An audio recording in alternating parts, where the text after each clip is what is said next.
Hi, everyone. My name is Nancy Mader, and I am the Director of Transition Projects for the Federation for Children with Special Needs. I run the LINK project, and I am coming to you today from my hometown in Wyoming. I'm sitting in my dad's office, and I'm happy to be here. I'm happy to be back in touch with everyone. Leslie had to cover me last week because we had a June snowstorm, which is very typical here, and we had no power for a couple days. So I am back to living in a modern world with power and internet and water. So it's pretty good. Today, I want to talk about our Planning a Life conference. So we run Planning a Life a couple of times a year. When I first came to the Federation, we were doing a 2-day Planning a Life conference. It is a 2-day transition conference, and we are running it 3 times a year across the state. And what we learned is we weren't meeting everyone's needs. So we had this 2-day, really wonderful, intense conference that was just the umbrella of transition, what the basics that you needed to know. So we talked about the law. We talked about mass rehab. So we always had a mass rehab counselor come in. We talked about DDS. We had young adults who had gone through transition and maybe some young adults who were currently in it come in and talk. We learned about assessment and transition in the IEP and healthcare transition. And it's super intense, and it's 2 great days, and we still run that conference. But what we learned is we weren't meeting everyone's needs and that we needed to diversify the conference. So now we have one on preparing for college, and it's a 1-day conference, and it's great. I love it. It's one of my favorite days of the year. And so we have someone talk about the law and how it changes, how significantly it changes from high school to college, from IDEA to ADA. So from the Individuals with Disabilities Education Act to the Americans Disability Act. So it's really different, and you can't get all the accommodations you need. So we have the fabulous ladies from Quinsigamond Community College from the Accessibility Services Office come in and talk about the differences and how they want to see young people ask for their own accommodations and really advocate for themselves. And we have the Easter Seals College Navigator program come in and talk about just a different outside service. And we've had Allie come on twice and talk about, there are other services that can support your young people while they're in college. And we usually have a young person who's in college come and talk, and we talk about disability disclosure with PPAL, and it's a really great day. And then through listening again, because 2 days for our original Planning a Life conference is so hard. It's hard for me to take 2 days out of my job and put on this conference. I can't imagine how hard it is for parents and professionals to come and take 2 days off. So we did a 1-day intensive.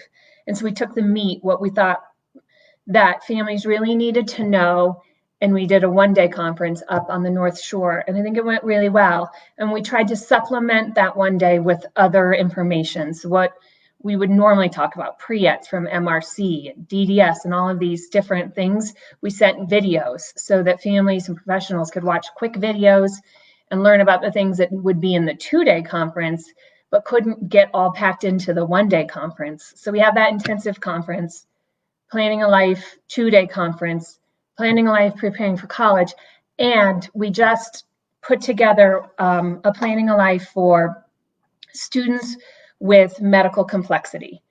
So listening at all of these conferences was a whole other group of families whose needs we weren't meeting in the other conferences.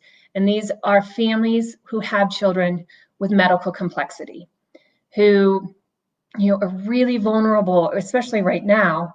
And their needs are different after high school, and planning for their transition out of high school was going to be much different than other young people. So we had put together this Planning a Life for students with medical complexity, and then COVID-19 happened, so everything is on hold.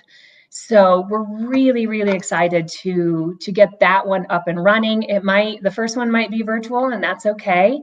I think that what families will learn and professionals will learn from it will be equally as beneficial as if it were online or in person. So I just want you guys to, if you have a minute, I'm going to post our Planning a Life website here. It's a really great conference for both parents and professionals. And right now, the Federation is looking at how we can involve youth into this conference. So, during our Visions of Community conference, we have a youth day, and it is the best day. It's the best day of the year for me.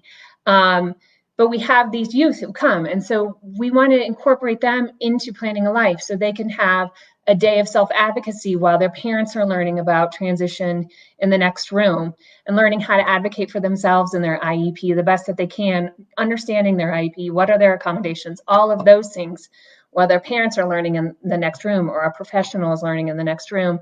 And then we also are looking at making our Planning a Life preparing for college the same, so that parents are in one room learning and students are in another, and they're figuring out how they can work together to get them prepared for college. So just some exciting things coming up here.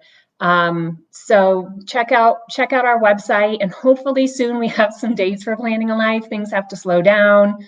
I think understanding what's going on next school year will help us set some dates for our conferences. And I would love to hear from you guys. If you were interested in a Planning a Life, would you want it all one day? So we're virtual all one day. Would you want it broken up into maybe one session for 4 weeks in a row? So in the comments, if you guys have a strong feeling or some ideas on how we can run Planning a Life conferences that is accessible for families and for professionals and for students, we would love to hear from you. And I hope everyone's enjoying these last couple of weeks of school winding down and looking forward to a little bit of a break over the summer. I know I am. It's a super windy day here in Wyoming, so I haven't really gotten outside yet because I'm afraid I might blow away. But I look forward to hearing from all of you. I hope you're all doing well. I hope you're all hanging in there. I know how trying these times are, but the Federation is here. We're taking calls. We are here to help you, so reach out if you need it, and have a great day, everyone.